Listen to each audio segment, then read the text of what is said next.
All right, ladies and gentlemen, good evening.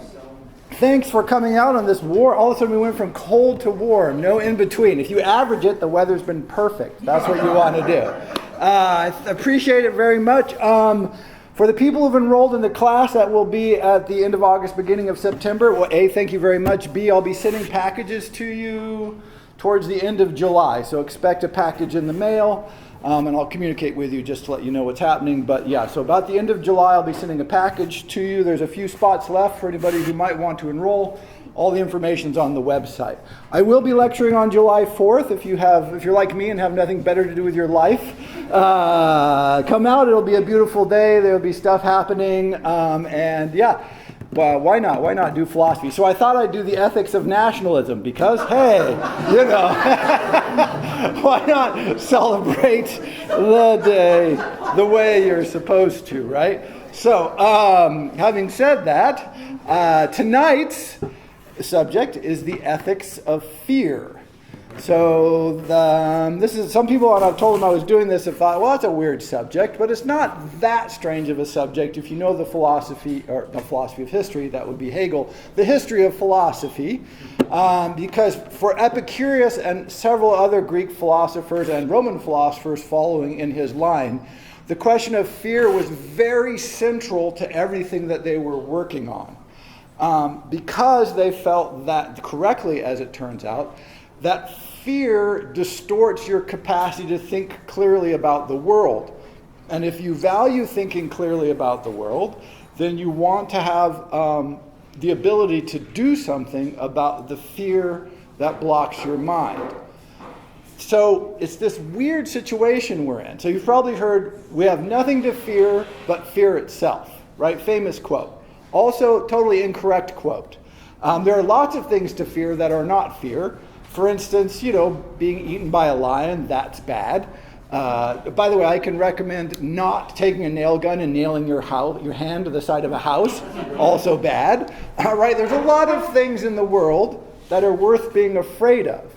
And the example that I came up with for understanding the problem of fear and the ethics of fear is if anybody knows, the notion of if you go to the edge of a cliff or on a tall building, and you look over and you get that fear that says, oh my gosh, I don't want to fall and die. This is life-preserving, right? The ability to feel that fear helps you not die. And this is an evolutionary capacity that not dying is super good. Yeah. And so we've learned through not dying for millions of years that these feedbacks from the world, there really are things to fear, like falling off a cliff and dying, like some snakes, like other aspects of the world. We'll talk more about this, but it's important to note that it really is necessary and healthy to feel certain kinds of fear. The problem is, particularly in the modern world, but I think this was true in the ancient world as well, as we'll see, there's a climber named Alex Honnold who does these free solo climbing, which means he climbs large mountains with no ropes. So he seems to have a very low fear response to heights, and this is true. Our fears tend to be variable in individuals, and this is pretty clearly an evolutionary adaptation, because if everybody is afraid of everything equally, this doesn't give you a good survival mechanism. You want some people to be not afraid of things, so that if it kills them, that's okay. We don't mind if we lose a few people, but we need most people to be pretty much afraid of most things that are really dangerous. And so having an evolutionary capacity to have a variable response is really good. But most people are very afraid of heights.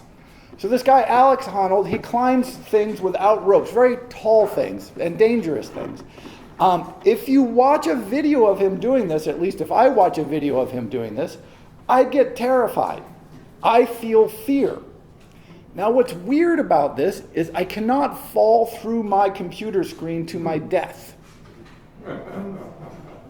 Right? And this is the problem with fear, is we're in a world where if you stand on a cliff and feel fear, good. If you watch someone on a computer screen feeling fear, and you feel it, Well, that's okay, but notice this is misleading. That fear is not a quote-unquote, you feel it as if it's a real fear, but it's not actually a real fear. There is no danger to you. And so our world trying to figure out what are real fears and what are not worthwhile fears, this is the big problem. But what's triggered when you feel fear is your amygdala, and some other stuff happens, but fear literally destroys your capacity to think. As soon as your amygdala kicks in, your neocortex goes, they can track this now with MRIs and whatnot, and they can just see this. Your neocortex basically gets shut off, and everything else in your brain gets triggered. It's not figuratively. You don't just feel like you can't think. No, you can't think. Like all that rationation capacity just gets turned way down. And so our fear is triggered by things that we should be afraid of, but it's also triggered by things that we shouldn't be afraid of. And once it's triggered, our ability to think about whether or not we should be triggered by this goes away. It's a great system. Very interesting process.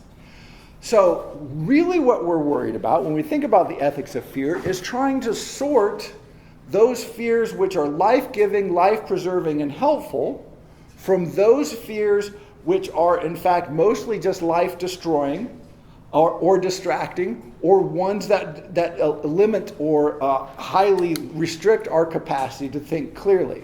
Here, just a second. There's a chair here, and there's an extra chair there. We're running out of chairs here. Thank you.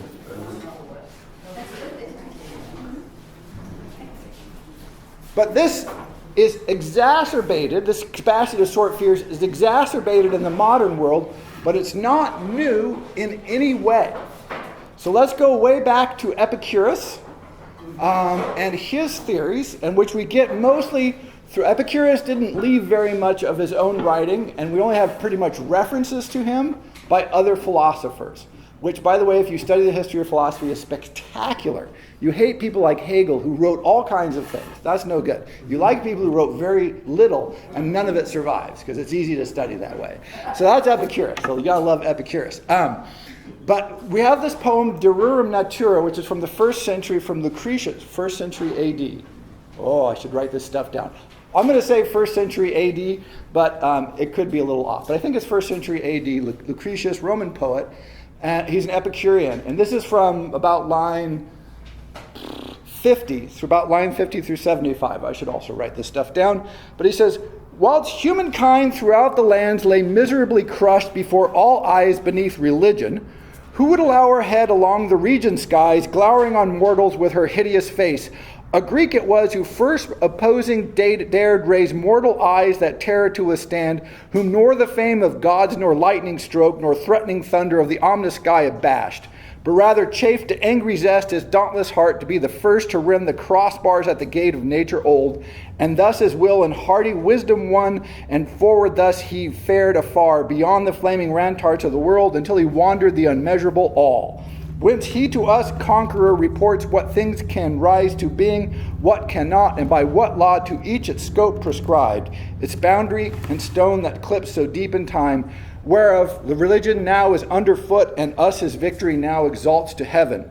I fear perhaps thou dost that we fare an impious road to realm throughout profane, but 'tis that same religion oftener far hath bred the foul impieties of men. So what does this mean? This means mostly, why are we opposed to religion? As it says, because it teaches men to fear. Epicurus' point, and he was very consistent throughout his work, at least what survives and references we have, overcome fear because fear kills your mind. Don't fear death, don't fear pain, and certainly don't fear religion. He was what we call a materialist, sort of like Democritus. He wanted to have a material theory of nature, not because he cared so much about having a theory of nature, but because he thought if we had a workable theory, then people would be able to escape from the mythology of religion, which he thought trapped men's mind in fear and kept them from thinking clearly. The entire pitch of Epicurean philosophy is to overcome the fears that he felt were trained into us through mythology through a misunderstanding of the world. And so a correct understanding of the world, he argued, would liberate you from all the irrational fears that surround us. And finally, he argues, although I think this is probably an exaggeration, that you really shouldn't fear anything at all. You should overcome all fears. I think, yeah, that's in theory good, but in practice, like I said, a lot of fears are in fact life-preserving. So what happens here is certain fears, let's just call them good life-preserving fears. What are those fears? Like fear of heights, fear of falling, fear of pain, right? This is one of the problems. There are people who have no physical sensation of pain, and what happens is like burn themselves and they don't know it. Or they run into things and they don't know, right? This is not life-preserving. This does not help you flourish. And so being able to feel pain, helpful. Learning to avoid it, really, really helpful. Right? So you have the physical pain, fear of hunger. Right? If you're starving, it's good to know that. Like I talked about last time, we have sensors in our body that wave its hand and say, hey, you're running low on calories now. You probably want to do something about that. Because if you don't do something about that for long enough, you die. That's bad. Right? Want to preserve your life. One of the curious things about most physical phenomenon, particularly that has to do with our sense of ourself, is our bodies lie to us. This is very well established now. That when you reach about 50%-ish, I mean, these are sort of how do you judge these things, but roughly if you use like 50% of your reserves or you start to get really tired, your body will lie to you and say, you are totally exhausted. You can't go on anymore. You have to eat right now or you'll die. You really feel this. But your body is lying. You don't really need to. But again, if you think evolutionarily, this is a brilliant adaptation. Because if you went till you were 99% out of energy or oxygen or whatever, and then the little oil light came on, right? And then you went, oh, I've got 1% left. Where's the food? Oh, now you're in trouble. Right? So what we've learned is our bodies have learned is to just go, no. As soon as you get even a little bit close, the body's like, hey, whoa. You better stop. Take a rest. You're in danger. And you really feel that, even though actually you're not nearly as much danger as you think. And then people, when under huge amounts of stress or under necessity, they're like, oh, I walked like 5 days with no food. It seems like it was impossible. It's like, well, it turns out it's perfectly possible, but your body just doesn't want you to know that. Your body's like, no, don't do that, because the 6th day really might be the day that kills you, right? And you don't want to find that feedback out by going too far. You want to find that feedback out by being really safe and keeping that margin. So some of these fears are quite good.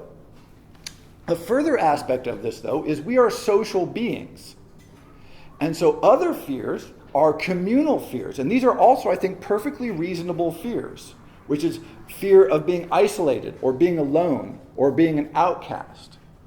A lot of our culture and social fears are built from the fact that we evolved as social animals, and social animals need to be in groups to survive and thrive. And so we're highly attuned to social feedback, and they tie directly into our fear responses. And this is, again, also a survival mechanism, because we're a species that has not been able to survive on our own as individuals for, a very long time, way over 1 million years. So it goes, before Homo sapiens sapiens, like way before that, our primate ancestors lived in groups by necessity. We could not survive if we were not in a group. And so this sort of social feedback, fear of isolation, of loneliness, of shame, creates a necessary feedback that is also easy to get wrong, right? To exaggerate. But it does also trigger our fears. So if you think about it carefully, you'll recognize we really do have healthy fears. They're necessary for survival. They help us to exist. They help us to thrive. But again, what happens when they're triggered incorrectly? Now we enter the modern world, although, of course, Epicurus is talking about this from 2,000 years ago, so it's not just a modern phenomenon. But if you fast forward to today, we're inundated with threats, which are, in fact, not threats at all.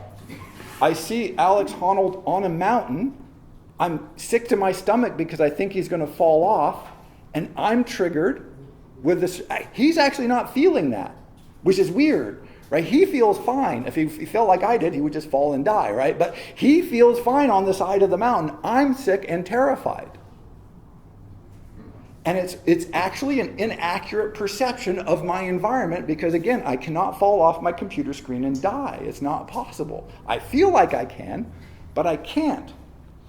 And so much of our environment is both inadvertently and I think sometimes quite directly designed to trigger our fear responses in inappropriate environments. So, for instance, every time before I give a lecture like this, I get a little nervous. I get a little queasy, a little bit of anxiety. I'm like, don't know how it's going to go. Is anybody going to show up? What am I going to say? Because I don't use notes, I'm always like, I don't know what I'm going to say. I hope I have something to say. So it's a little terrifying all the time. And I always have to tell myself, but the terror rises up, right? And it's like, no, I probably cannot do a sufficiently bad job that you guys will rush the stage and beat me to death, right? So that would be, in a way, it would be sort of impressive if I could pull that off. But you don't seem that violent. So the physical threat is not that real, even though it still triggers those same emotions. Now let's switch over to the social threat. Remember, we're social animals, so social threat. So I could do such a horrible, horrible job that everybody's like, oh my God, we thought he might be okay, but he's really just dumb as a post. Or he's offensively wrong-headed, or somehow I've just gone completely wrong. And that would isolate me and would make me feel bad, but statistically, I don't know. It seems unlikely that I would go that. Not that you won't disagree with something. Please disagree with things. That's great. But that I would go so far wrong that I don't know. It just seems unlikely. So it's an unreasonable, it's an irrational fear that I do something so badly that when I got home, my wife has pitched everything out on the lawn. Right? Like, that lecture was so bad. No, I got messages from people, that's it. Right? That doesn't seem likely to happen. Therefore, both sets of fear are essentially irrational. And what's great about humans is we have this capacity to measure our fears and go, no, this really isn't that dangerous. By the way, this is people who jump out of airplanes with parachutes. Right? Everything in your body says, do not jump out of an airplane. Don't do this. This is stupid. But your rational mind says, I have this parachute. I have this fabric in a backpack. Everything's great. Right? And then we go, but some people do die doing this. But yeah, statistically small. And so you go, wah. Right? But a lot of people overcome their native fear and just go right. And they say you get this incredible adrenaline rush. Like, yes, you do get an incredible adrenaline rush because you've just pitted your mind against your mind. And you're freaking out, and then but just all the adrenaline hits you. And then if you get over this fear, you get used to jumping out of airplanes, then you like the adrenaline, right? So fear can be turned into sort of thrill and this kind of incredible joy. But it's just a switch of your perception of the situation. So we're surrounded by these environments where we have to continually ask ourselves, can I overcome my fear? Is this a fear I should overcome? When I get the fear impulse, where is it coming from and why? These are really hard questions to ask, again, because our brain, not figuratively, is literally shutting down when you get the fear impulse. So one thing I would say for the ethics of fear, which is to say, how do you make it life-giving, is to learn to reflect on your fears. It's really hard to take care of it in the real time, right? So we'll just forget about that. And ideally, the Stoicism is a lot about this, but ideally you could, but let's just forget that. We're sub-ideal. But still, an important thing to do is to go, I felt fear, and when the fear subsides, to reflect and go, where did that come from? Why, right? Why would I feel that way? And you might find out this is completely irrational. I don't need to have this fear. It's something that's worth overcoming. Or you might decide this is completely irrational, but I don't care because it doesn't affect my life. So I'll just leave this irrational fear there. Or you might realize, no, this is a really good fear. I need to listen to that fear when it gets triggered because this is life-preserving. This is helping me exist. And I'll give more examples, of course, because I was a teacher for a long time. I always like school examples. Some students have this notion that if they don't succeed, then they are really, really bad people. They've built their identity around this, and the school system helps foster this.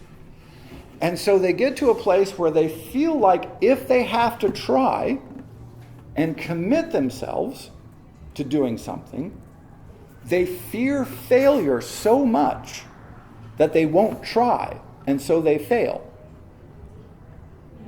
I saw this pattern repeatedly. Like I would beg students, I'm like, look, you can do the work. If you'll just do the work, you'll be fine. And it's like the notion that they have to try and risk themselves is such a threat, and they feel so endangered by failing, or that they might fail, that it disables them. Now, this is a completely irrational fear, but it's a totally understandable fear if you've been in a system that tells you that failure is horrible. Like this is that you're worthless if you don't pass. That any idiot could pass this stuff. That you've been doing well, so you must be brilliant. So if you have to try, that means you're not brilliant. So that's no good. So if you want to keep being brilliant, you have to not try.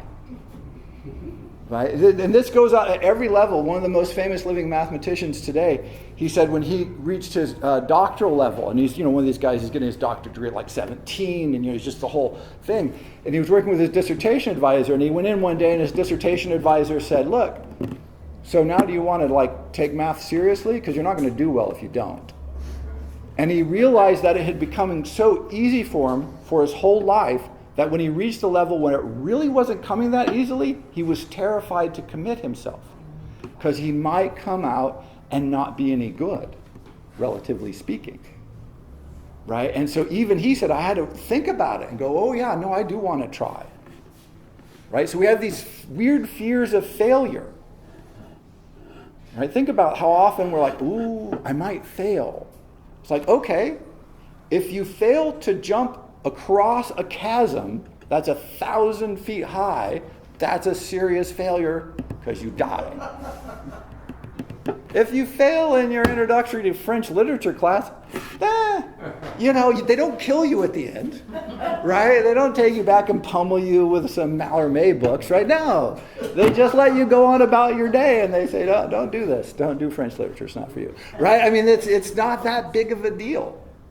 But notice it triggers our same fear, and this happens you see this everywhere, right? The other thing that happens is we'll get trained up for certain kinds of fears, right? Where we'll have real experiences at some point in our life that make you go, that maybe if you got attacked by a dog or something when you're little, so you're terrified of all dogs, little fluffy friendly dogs, terrifying. Now, your experience makes it reasonable in certain contexts, but its extension makes it unreasonable. And so those sorts of issues are really hard. And the main thing we tend to think about are physical fears, but I think most of what we deal with are psychological and social fears. Fear of shame, fear of loneliness, fear of being left out, fear of failure. Right? Even though, again, ask yourself, what do these failures mean? So again, one thing to do is to step back and reflect and go, where does this fear come from?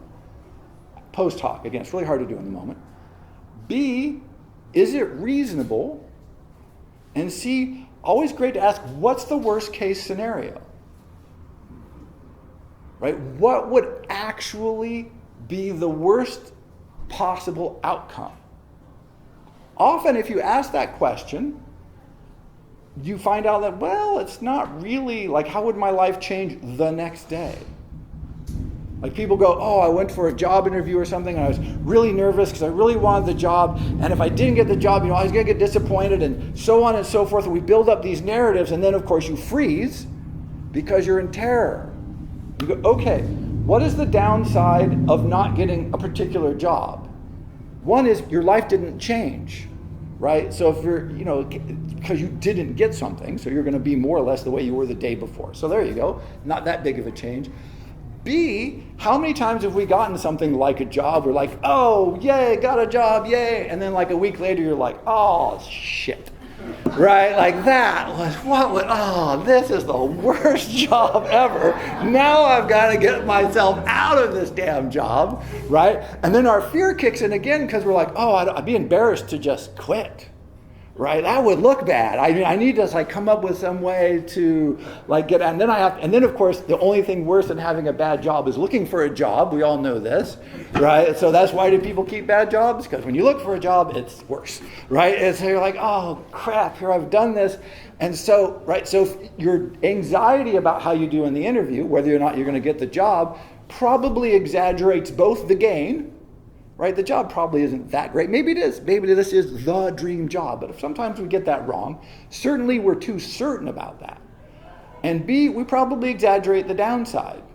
It probably doesn't make that big of a deal if you don't get that job. Right? Life goes on. You live. You breathe. And again, you don't fail a job interview and they kill you. Right? That's a rough job interview. Mostly they just say, oh, well, thanks very much for coming in. We found your interview very interesting. We've discovered a lot about you. So, yes, the security guards will be here to escort you out of the building. Thanks again. Yeah, so that's about the worst you can do. Right? I can't imagine how you could go so wrong in a job interview that would be, just incredibly bad. Right. In fact, one of my friends actually did a job interview with, I want to say, Google. And years later, he went and applied again. And one of his friends worked there. And he said, he called me and said, by the way, you're like flagged as a do not hire. Right? Like apparently you did so bad on the job interview.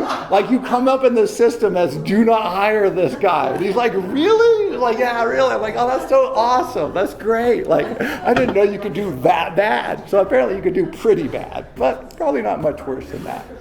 So if you ask yourself those three first questions, and there's a fourth one. One, where is this fear coming from? Is it rational? Right? Could be, could not be. What's the worst possible outcome? Right? Really think about it. And the best, right? Like compare these. Because again, we tend to exaggerate in both directions. But we're focusing on fear tonight. So really, the outcome we fear, is it likely and how bad is it really? And it turns out, by the way, they do studies on this in psychology, of course, and it turns we're incredibly bad at estimating these sorts of things. We're very risk averse to our own detriment, and we always exaggerate downsides, like wildly. So if you can actually get yourself to sit and focus on it. And then last, I would say a fourth step in this for trying to discover the life-affirming nature is it reversible? Is this something that I can undo? Because often, really, like, you go someplace and it doesn't work out, so you leave. You get a job, you find out you don't like it, you quit. Right? Like a lot of things in life, some things aren't reversible. A lot of things are reversible, or at least addressable. Like how hard would this be to fix if it went really, really wrong? Often, sometimes hard, but generally not. And so if you can start balancing these fears out, then you have a much better chance of having a rational reflection on your own life, like on your own interactions with people, with the world. There's a saying, sort of, I kind of like it, says, everything you want is on the other side of fear. I don't know if everything's on the other side of fear. I think a lot of things are, though. Right? I used to have this unbelievable fear of like bureaucracy. I was terrified of it. I didn't like to go into offices. I would avoid it. I would never file paperwork. I was just fundamentally something bad would happen if you interacted with people in bureaucracy. I did not know what, but finally I had to learn that really, things go wrong, they mess stuff up, they're slow, but they don't like kill you, they don't beat you up, right? It's just like you just have to get over their irrationality, get at peace with it, understand they're in a system. But boy, I used to just avoid that. But it turns out that some things require bureaucracy. And you can say, I never want to deal with that, that's fine. But for me at least, it was pretty much irrational. I had to say, no, this is irrational. There are things that require paperwork. If I want to do them, just do the paperwork. Not that complicated. I mean, sometimes the paperwork is, but the process is not really that complicated. And so, but these sorts of things creep in. And maybe, again, you have to ask yourself, it's going to be different for every person. Is this interfering with the quality of my life? This is why it's an ethical question. Is this fear life-affirming? This helps me survive, this helps me thrive. Or is this fear interfering with me in some way? Does it limit my options? Does it limit the way I think? Does it hem me in, make me smaller than I could be? Does it stop my growth? Friends of mine, Alex and Gwen, hello Alex and Gwen out there in the ether, I'm sure they'll listen to the lecture, or at least I imagine they will. They said that as they're getting older, they said the fear level and anxiety about the world grows. And they said, so they have to do a lot of work to keep themselves taking risks. Risks in quote. They're not like jumping off buildings, they're just like going, oh, you feel this notion of, oh, I should hedge in, I should not take that. And they said what's weird is, okay, they could lose some money, but they don't have that long to live, so what do they need the money for? Like they could get, maybe theoretically hurt. They're not doing like physically dangerous stuff, but of course you can always get hurt. So they said in a lot of ways their fear should have been more when they were younger and less now. But in fact, they've reversed that. It's like they feel it creeping in and they don't like it. So they're actively, consciously like going, okay, let's really pay attention to this. And I think that's a real thing to ponder. Like I think about things I used to do when I was a kid and I just go, oh my God. Do you ever have a recollection from your youth that just kind of makes you queasy? Like you actually get a little sick, like, oh my God. Like in retro, like when you're a kid, you're like, woo!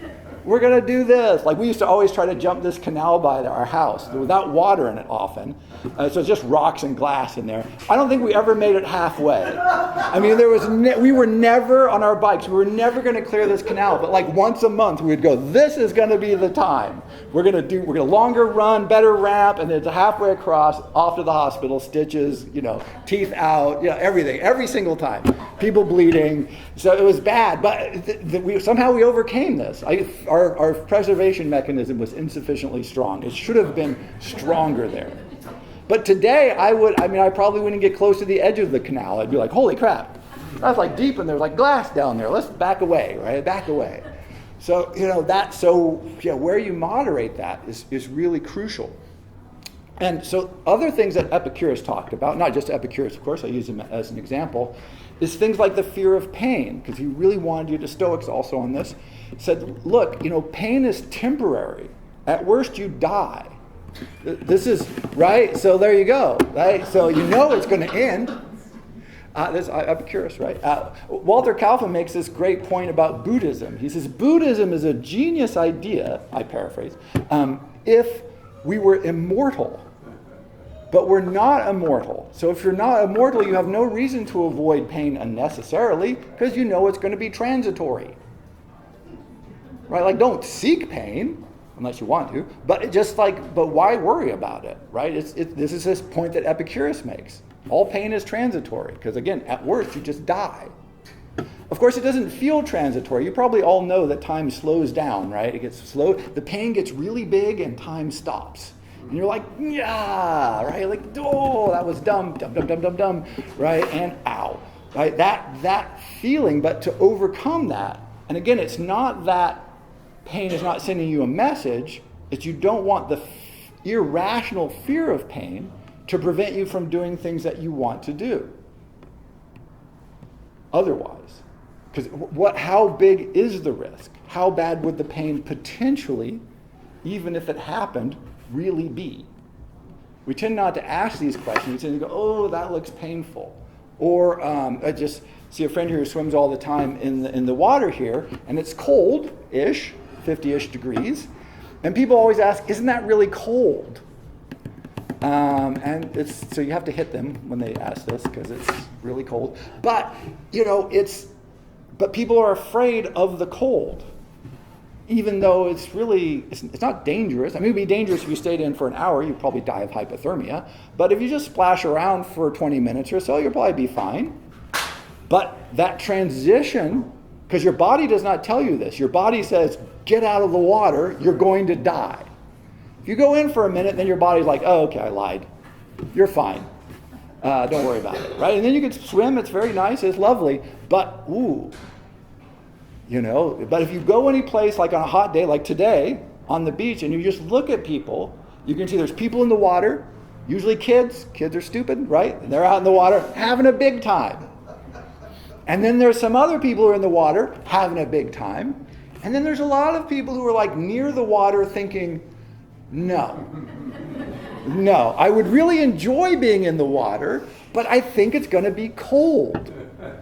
And that fear of, or want to avoid the cold, which may be completely reasonable on one hand, I think for many people, they would really like to be in the water. I always want to grab them and drag them in. Apparently you can't do this. They call it assault. But other than that, it's like, come on, don't you want... And there's a lot of people who don't want to be in the water at all, so that's fine too. But I think this is when you think about the ethics of fear, think about that example. I was just trying to think of clear examples, is to go, what is it that you want to do that maybe fear keeps you away from? And then to just go through it. Am I going to drown? How cold is the water? Look, the little kids are out there. They don't seem to be dead. So maybe I could do this, right? Like how, and yet you see that, you can see them wrestling with themselves continuously. Now this of course gets more complicated because we live in a world that tries to inundate us with fear. Continuously, almost nonstop, is pitching fear to us of all kinds of things, like global warming. I love this. I love the global warming thing. The world is going to come to an end. It's like, yeah, sure, that's great. It's true. Like in about 4 billion years, or a little less actually, I guess the sun starts to expand. The corona mass just burns the earth to a cinder. So sometime between now and then, the earth is absolutely coming to an end. But do we have to pitch it with fear? Can't we just go global warming, which I always think just global unpleasantness, right? It's not like we're not going to die. Civilization's not going to end. Life on Earth does not care in any way. We care, right? But always remember, nature periodically slams an asteroid into the planet and wipes out 90% of life. Nature doesn't care. Nature does cool shit like that, right? But we think if we don't scare people, they won't do anything. But what people do when they're scared is they go, ah! They don't necessarily do helpful things. They run around doing randomly unhelpful things because they're scared. Why would you expect to scare people and then get helpful responses? It's literally insane. Because we know that people don't think clearly when they're in fear.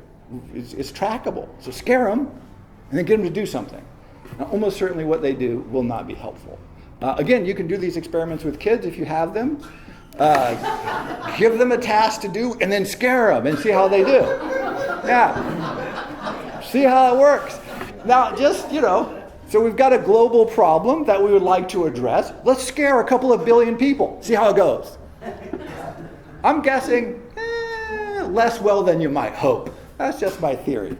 Try it. I guess we are running the experiment, so that's cool.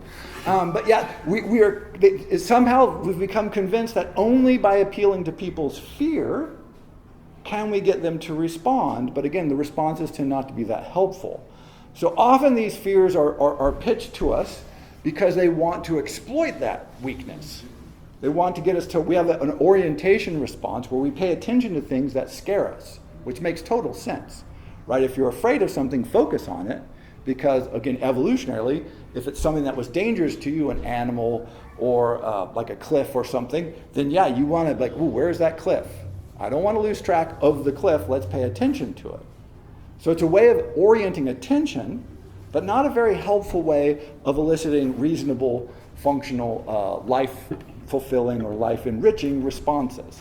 And yet this happens all the time. Everything it feels like they try to motivate you with fear. Like something terrible is going to happen or something terrible is happening. And if you don't respond, something even worse will happen. And then, of course, the problem here is, I'll just stick with global warming because it popped in my head, is you get up the next day and the globe's not actually gone, right? And so the response here is to think over time like, well, maybe this isn't really an issue, because everything's not on fire today. And these projections go out over decades, and so it's hard to be afraid of a 0.5 degree temperature increase on average over a 7-year time span within a margin of error. It's not that terrifying. And so they have to come up with something else that's really terrifying, and then promote that, which is basically a lie, because it's really the temperature change that's the problem, and so on it goes. And so we get confused. We're in these systems that try to baffle us. Again, at work, it's the notion of, if you don't do a good job, you're going to get fired. If you get fired, I guess we're going to die of starvation on the street, right? Like, we'll never get another job. It's like, workers of the world, just relax, take it easy, right? What's the worst that can happen? There really no other job in the world? Maybe, probably there is. Are you really going to starve? Probably not. Most of the world, happily, is not one job away from starvation. Now, if you're in an environment where that's true, that's a whole different game. But, this notion of trying to motivate people this way. Wow, but people do respond this way. Well, if I don't get that raise, good Lord, I'll starve to death. And again, my favorite example is from the NFL, is people always negotiate these contracts. And they go, well, I really love the team I am, but this other team offered me, $5 million more a year, and I got to feed my family. And I love this because it makes it very real. Like, if I don't get that extra 5, I'm going to get 40, but I can get 45 over here. So if I can get that extra 5 million, now my kids won't starve. And I think if you're going to keep your kids from starving, take a job. But really, is the extra 5 million the difference? How many kids do you have? I mean, that is a lot. I know inflation is bad these days, but it's not that bad yet. Right? And so, how many of these fears, and then they disable us, of course. And again, they're used against us. People want you to orient on the fear. It's often used as a manipulation tactic to get you to behave in certain ways or to stand in line or do whatever it is that people want you to do by scaring you that something terrible will happen if you don't. So again, you always have to ask, will something terrible happen if I don't do this or if I do that? Often, in fact, almost invariably, it's not that bad. Sometimes it is, and that's why, again, it's actually a sorting mechanism. It's why it's not true that the only thing you have is fear itself. There are other fears that are perfectly reasonable and life-affirming. So you want to make sure you have those in mind.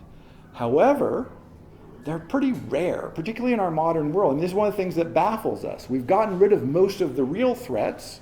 We've reduced them dramatically.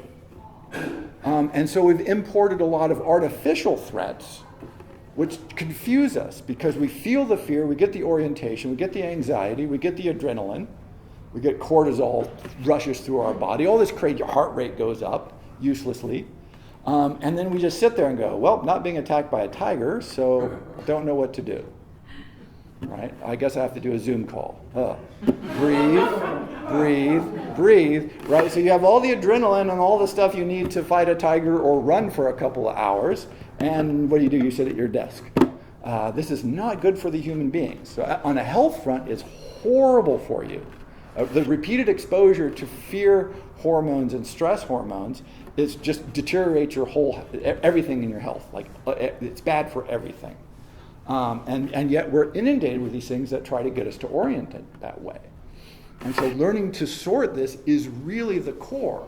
And this is why in the Lucretius and De Rerum Natura, which I recommend people read if you like long Roman poetry based upon Epicurean philosophy, but this is how Lucretius talks about this. Before all eyes beneath religion, who would show her head along the region skies, glowering on mortals with her hideous face? A Greek it was who first opposing dared raise mortal eyes that terror to withstand. Right? He's raised the fame of Epicurus. This is the first guy who had the courage to look at the gods and say, I will not fear you.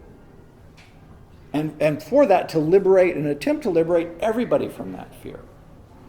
And it's so core for, again, just sticking with religion, it turns out we haven't really shaken the fear of religion thing. Right? This is one of those things if you do something wrong, God will punish me. Hell forever. See, that's a big threat. It's a really big threat. It's not you have to go to Tacoma for 6 weeks. That would be that's bad. But it's not like hell for eternity. right? So it's like, oh, right? See, this was one of the brilliant Catholic innovations was purgatory. Purgatory is really like Tacoma for 6 weeks. Depending on what you did, you had to go someplace that was variably unpleasant, but not that bad, maybe, depending on what you did. And then after a while, you could get out. You sort of like, okay, you did your punishment. That seems much more human and friendly. Right? You could also ask for forgiveness, which is the great idea, which is do something bad and then go, hey, I'm sorry about that. And like, oh, you're all good. Right? You're fine. Right? But this notion that, no, you have to have that fear in there. Fear of punishment. Fear that you're being watched all the time. And it's kind of terrifying. What's great is the Chinese government has put this in practice, right? Because they really are watching everybody all the time. It's pretty impressive. They've kind of got the panopticon with technology, which is nice. But they do it specifically to put the fear into everybody. Right? And if you have fear in everybody, easier to control, easier to manipulate, easier to make sure people are doing what you want them to do. And so, like Lucretius was really impressed, obviously, with Epicurus because of this. And that's the last thing I'll say. If you have the courage to examine your fears, this is incredibly liberating, also somewhat difficult. Because we feel our fears are natural. Because the response is natural. It is from inside of us. It is very deep-seated, way down in our evolutionary biological history. But what's triggering it is probably not natural. It's probably not really worthy of that. And what you do when you begin to peel back those layers is you liberate yourself, which is what Lucretius is talking about with Epicurus. You begin to liberate yourself from basically irrationality, from being controlled and manipulated by inputs that are often designed purposely or inadvertently precisely to limit your capacity to think, to channel you, to press you down. And so on one hand, it's really quite difficult. It's a quite challenging exercise. I would recommend, different people can do different ways, is to write it down. Like if you go, why was I feeling anxiety and fearful today? I should write down when that was and then write why. And if you can put it on a piece of paper and get it outside of you, then often you can go, oh, that makes no sense. Right? By the way, it doesn't mean you're going to overcome this fear immediately. It just means you now know that it doesn't make a lot of sense. That's the beginning of it, not the end, unfortunately. If it were that easy, it would be great. But it's not that easy. This is kind of the enlightenment problem. The enlightenment is, we could figure it out. It's like, yeah, then what? Like just knowing is not enough. The enlightenment always like, if we just knew. It's like, yeah, it turns out not enough. Then you have to keep knowing, keep learning, keep training yourself to go, I can overcome this if it's worthwhile. Like I say, it might be a fear, I don't know, some random fear. You're afraid of ice cream.